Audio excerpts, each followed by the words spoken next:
DJs, if you have dreams of playing the biggest festivals in the world, the best nightclubs in the world, and effectively doing the gigs that the top 1% of all DJs in the world are playing, then it's time to turn off the decks and focus your attention on one thing and one thing only, and that is music production.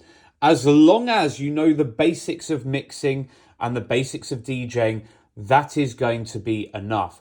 The reason these DJs are getting booked is because they're not being booked as DJs, they're being booked as artists. And the one thing that makes them stand apart is producing their own tracks.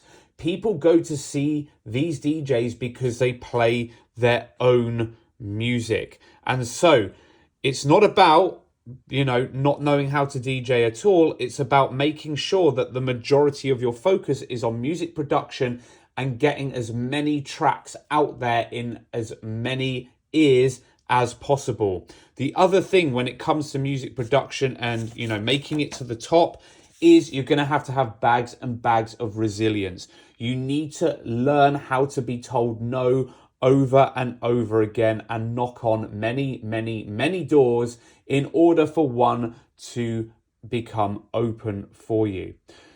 I have seen some of the biggest DJs in the world play, and let's face it, their mixing is pretty basic. It's pretty simple. Now, I'm not knocking creativity and technical ability on the decks.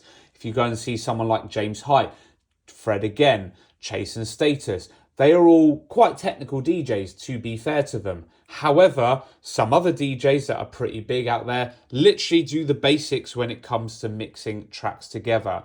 And so, focusing on this and honing your skills in music production is the one way in order to try and hit the big time. However, it's very competitive and there are a lot of producers out there. Have you got what it takes?